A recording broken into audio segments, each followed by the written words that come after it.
So, John, you're an artist who works in a lot of different mediums, painting, drawing, photography, textiles. I'm wondering if we could start there and you could tell us a little bit about why you work in this way and how these kind of mediums respond to each other. I do work sort of, across different, materials in different ways. And I am sort of interested in this cross-disciplinary language that sort of has evolved through, a prolonged body of work. So with my work, I'll choose to work in a particular way with a particular medium that adds to the ideas and the concepts that are the subject of the work that I am making, choosing a medium that I feel is appropriate to that work. In my drawing practice, I'm interested in the history of drawing and the idea of drawing as a provisional material. In the Resonances series, I work on drafting film. It's also known as mylar, which is the material of architects. And so present within the drawings that I make are ideas of a work that could be erased. Formal relationships could be redrawn, reconfigured, recontextualized, and rethought as the drawing develops. So for me, drawing is a very fluid medium, which is used to render and represent, and a way to begin to organize and work through my ideas. The way that I'm actually making the work is I will start with a detail of a building or any sort of architectural element. I will create a drawing on the back of the drafting film, a reduced grayscale or grise drawing of this particular space. So in a way, the drawing begins as a representation, but then what I do on the front of the drafting film is to create another drawing, which grows organically through different shapes and different forms that respond to the poetics and the dynamics of the architectural space rendered on the reverse. So because the drafting film is transparent, and the pencils that I use are wax and pigment, and wax is transparent, there is a lot of transparency in this drawing. So what happens is a third drawing is created as a composite of the drawing on the back and the drawing on the front of the drafting film. What the final drawing becomes is my response to the space itself, but when the work is displayed, the viewer doesn't see the back or necessarily understand that they're seeing a drawing that is made of two drawn layers. And so what's happening on the reverse is mediating the visual experience of the work. And it's very much sort of obviously affecting what we're sort of seeing when we're looking at the surface. And for me, I sort of connect this to different histories, different ideas, different relationships that we have as individuals to the space itself. And it sort of allows the viewer, there are hints, there are indicators there. But really it creates a very open and fluid viewing experience, one that allows the viewer to project him or herself into the drawing, to see things sort of, in different ways according to their, their experiences and their particular way of seeing. Mm-hmm. It's sort of what the viewer brings to the work as much as what, as an artist, you are able to put into it. I think that particular technique that you're describing gives such a quality of depth, even though you're looking at just a single sheet of mylar. There's such a depth to the work, it almost kind of creates a space of its own. So I sort of read that and see that in terms of a longer history of abstraction. I'm wondering if you can talk about some of your influences in that sense. I know you've spoken about how the works kind of are composite in sort of creating a sort of different kind of space. Is that something that you've always kind of considered as an important part of your work, this relationship? It is, and my sort of relationships to the cities in which I find myself in has been a key sort of informant to all of the work that I do. I've lived in LA when I was 20. I then was back in Toronto. I've lived in Florence, Italy. I've lived in London, England. I did my master's in New York. I was in New York for 7 years. Then I moved to Berlin. And then in that time, I also spent quite a bit of time in Asia, and most recently quite a bit of time in China. I was in North Korea, I was in Vietnam, I was in Beijing, Shanghai, Japan, Osaka, Kyoto, Tokyo. And I'm really sort of interested in sort of the history of these cities, the architecture of these cities, particularly socialist modernism, international style modernism, and brutalism. And the ideas, the architectural ideas sort of, and philosophies that sort of underpin these architectural movements, ideas of utopianism. You know, when I am sort of in these, these different cities, I find myself, constantly trying to sort of reorient myself. And so all of these things sort of inform my work and really draw me to working within abstraction. I like the idea of, of an openness that is inherent when looking at an abstract work. The way that each of us responds to the work in a different way. It doesn't tell us how to look at it. It may, suggest or give indications, but, how the viewer sort of experiences a work like this, because it is not a representation of what is, known, it allows for, their subjectivities and their experiences to manifest themselves within the viewing experience. It's both recognizable and unrecognizable. You can recognize shape, you can recognize form, you can recognize color, but at the same time, you can't recognize a body, you don't recognize a specific body, which I think is one of the things that makes your work quite open to interpretation, as you're saying. I'm curious to hear more about the relationship between weaving and this new editions of rugs that you've been producing. I think in your weaving practice, it's kind of easy to see, or it's straightforward to see where your kind of hand is, where your body exists in the process. And I'm curious to know more about how the rugs are made and how they're produced and how you find yourself in that work. When I was living in Berlin in 2013, 14 and 15, I became increasingly interested in fiber production and also sort of identifying as an artist. I became more excited about the idea of introducing fiber-based work sort of into my oeuvre, and and its history, its relationship to to design, but also to art, and in the last few years, this idea of these hierarchies between high art, contemporary art, and craft are starting to break down. And I was interested in bringing a textile production into my practice and wondering, as an artist that works in drawing, who is trained as a painter, what could I bring to this material discourse? Or what could this new form of material production bring to me? And what sort of a dialogue would then sort of emerge between my historical practice and this new methodology?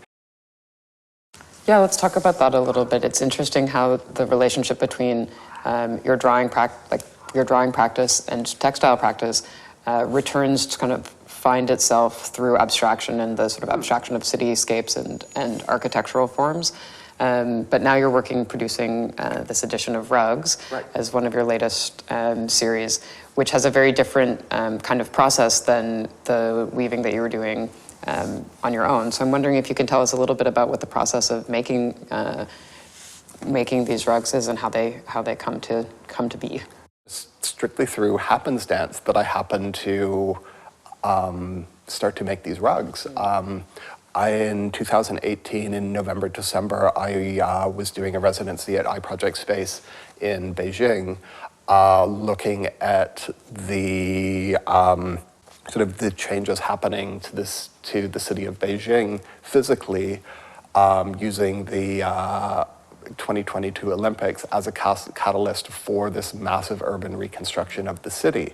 So it was with iProject Space and their sort of long-term curatorial initiative called Beijing 22, which involved artists, journalists, writers, architects, theorists, sort of all sort of looking at these massive changes happening in Beijing. So while there I sort of worked on a photo series. And then once my residency was complete, I went to visit Shanghai. And I was introduced to André Zerbecki, who is a Canadian architect and designer he's based in Shanghai. He has an architecture practice, but also he designs rugs as urban fabric. Mm-hmm. So his rugs are more topographical representations of different global cities. But we had a lot of common interests, obviously, in how we relate to the urban environment and how we look at it, think about it, and represent it. And so, he saw my work and invited me to collaborate on a limited edition of rugs for Urban Fabric. And what is the relationship between the drawings and the rugs? Like, do you start with the drawing and then sort of translate that into the final piece? How does that process go? They start as drawings. So I create these initial drawings that then become digitized. From there, we color match digitally and physically by using color samples. It's an interesting process for me to engage with color in this particular and different way and to realize my drawings in a different material fashion. A different relationship of scale, too. Yes, and also through orientation. The rugs are floor works rather than wall works. We use 100% New Zealand wool, and the rugs are then hand tufted with 3 different pile heights. They lay down the first pile height, then the second, and finally the third. And in the final stage of fabrication, the rugs are hand carved so that the various zones of color are defined and beveled through this carving. I'm wondering if you could speak a little bit more about sort of some of your ideas around the relationship of the body in your work, because in hearing you describe the rugs, it's very similar in a way to the process that you go through in drawing and preparing your drawings. There's like a very active role of like your hand, the sort of body of the artist in producing the work, but that action and that process is kind of erased or not visible in the final work. And to me, that seems to have a very strong connection with your ideas around the relationship between abstraction and representation. We don't see a body, there's no figures in your work, but the requirement of a body to be engaged in the work as a creator is very strong. Yeah, I mean, I like to sort of create work that indicates, that might not, explain, but through, a particular choice of material or a particular element within the work, there's a suggestion of something else. And I mean, with my work, I'm not working in a strictly formalist manner,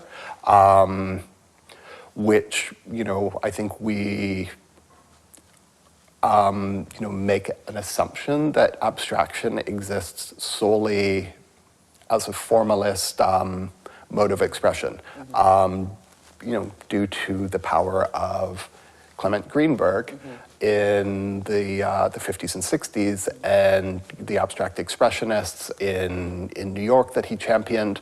So it seems that, a lot is forgotten sort of about different types of abstraction. The abstractionists in Latin America, the suprematists and abstractionists in Eastern Europe in the early part of the last century, there was a strong political valence within their work. And, for me, abstraction doesn't exist purely in the realm of aesthetics. Aesthetics is a part of it, but it's only a part of it for me. It's I'm interested in what abstraction can allude to and how abstraction can sort of be used to suggest a set of ideas or relationships. I'm interested in, the relationship between a feminized art form, what's traditionally seen as a feminized art form, in relation to what is also considered a very masculine art form. The abstract expressionists were the macho male New York painters. There's that history, but there's also a history of a feminized practice that I've been thinking about that happened within textile production and other traditional craft-based media. In the Bauhaus, the weaving work of Annie Albers has recently been internationally recognized and celebrated, but originally she didn't really want to be a weaver. At that time, women went into the applied and decorative arts of the Bauhaus, and the men went into architecture and fine art. It was believed in Europe at the time that men thought in 3 dimensions, while women could only handle 2. Through her career, Annie Albers created an incredible body of textile work. So with my textile work, I'm bringing 2 traditionally gendered ways of working and dealing with materials together. I think also of the queer artists that were working from the 1950s onwards, Jasper Johns, Cy Twombly, Robert Rauschenberg, and Ellsworth Kelly, and looking at their work and the indicators within their work that are coded and reference queerness. Obviously from the 1950s until not very long ago, if you were outed as gay, you would lose your job and often your family. So queer people really had to live 2 lives, their public life in the open and their private life in an underground culture, what popular media might describe as the shadows. In the work of Ellsworth Kelly, he looked at marginalized corners within the architecture of the city, at shadows and areas of the city that often went unnoticed as the basis for his paintings. Yeah, or sort of undocumented in a way, or Yeah. sort of like unrecognized, particularly kind of in that era. And I see that in your work a lot too, particularly like some of the photo-based works that you've produced during residencies in China and in cities sort of outside of the cities in which you've lived. I know, architecture and urban space is such an important part of your work. I'm wondering if you can talk about any upcoming projects that you have, or sort of the ways that those themes kind of are carrying forward. I'm, continuing my material exploration of, this type of, hand-tufted work. I'm continuing working with Andre and Urban Fabric to produce a number of rugs still. But I'm also sort of, interested in creating some wall works and sort of bringing text back into the work. So particular texts that I've been looking at, Rosalind Krauss, Andreas Heissen. I'm looking at texts from Ludwig Wittgenstein. Texts that sort of, talk about perception, talk about the city, talk about the palimpsestic nature of the cities in which we live, the different layers of history, of memory that are present, and sort of, and bringing in sort of, texts that allude to different ideas around, one's right to the city, the way one interacts within the city, the way one views oneself in relationship to the city. And when you work with text, can you talk a little bit about how that ends up looking in the work? I'm thinking about, like, is it legible as a letter or as a word? Is it kind of embedded but not visible? It's quasi-visible. What I'm doing is embedding text. It's embedded in a way that was influenced by the way that Jasper Johns would often embed a particular text within his work. In one of his paintings, the name Tennyson appears. For those in the know, it was an allusion to Tennyson's lover. If you know that particular history, you would read this painting much differently than if you weren't able to pick up on these clues. So, in my current work, I'm embedding the text in a manner that makes the letters mostly legible, but partly hidden within the formed patterns. When looking at the work, it's work you sit with. It's a work you try to visually decipher. You can see that something is written, but the way that the work is constructed, it's like, okay, what does it say? Right. So it becomes, a meditative piece in a way as well. And, the viewer may or may not actually, get the entire text correct, but that's totally fine. What they come away with that from that experience with the work is, for me, what's most valuable.